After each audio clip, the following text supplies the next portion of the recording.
Келесі тағы да қателік жасайын деп тұрған ИП тоже менің танысым.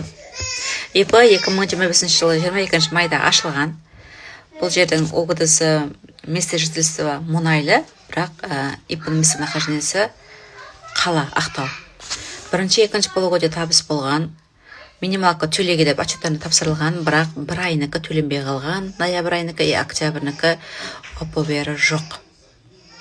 Отчет тапсырылған, ОГДлар шатас тапсырылған отчеттары. Место нахождение мұнайлы деген, место жительства Ақтау деген.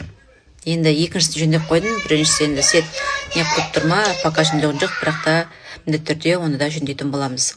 Главный клиентке мен тимеу керек. Сосын ең қызығы январь, февраль, март айларына, март енді әлі уақыт бар ғой, январь, февральға әлі төлемдер төленбеген. Бірақ ИП жұмыс жасап тұр, мен ескертіп жатырмын, уақытылы төлемдер төлемесеңіздер штраф аласыздар. Бұлар пока адамдар әрқайын қашан маңдайларына штраф тиеді, вот сол кезде ғана біледі. Жалпы мен осылай бәріне түсіндіріп айтамын. Бірақ олар қашан счеттан арысыға қойып тастамағанша налоговыйда жақсы ғой, бірден естімейді, қойып тастамайды, ескертеді, айтады, соғады, ең соңында қойып тастайды. Бірден штраф салмайды ғой біздің налоговыйда, жақсы сол жері.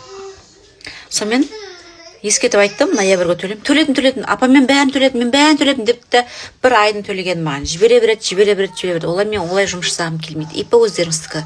Қиналмай төлеңіздер.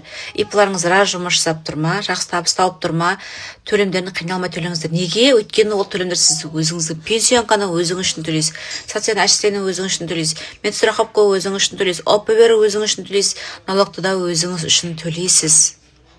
Мен осыны түсіндіре алмақ қойдым. Мейлі енді мені айттым, ескерттім. Ертең штраф келгенде бәрібір сол кезде көретін болады. Мен айттым деймін сол кезде. Кәдімгідей бухгалтерге ақша шығаруға қиналады ғой адамдар. Мейлі жақсы. Маған сразу бермей қойсын, бірақ мен өзім жақын адамдарыма өзім келісетін жолым бар. Осылай маған берсең болады депті. Жаным ашып айтып отырсам, үндемей кетеді. Жалпы осылай не істеп бір-екі рет жауап жазбай қалса, ақшасы да керек емес, басқасы да керек емес, мен уже мен жұмыс жасаумен тоқтап тастаймын.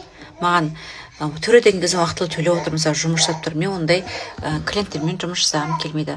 ИП-ларыңыз болса міндетті түрде өз-өзіңіз үшін күйініп жұмыс жасаңыздар. Мен просто танысым болғаннан кейін қорсыншы деп пайдалы жағын айтамын. Мейлі тегін болса да пайдалы жағын айтамын.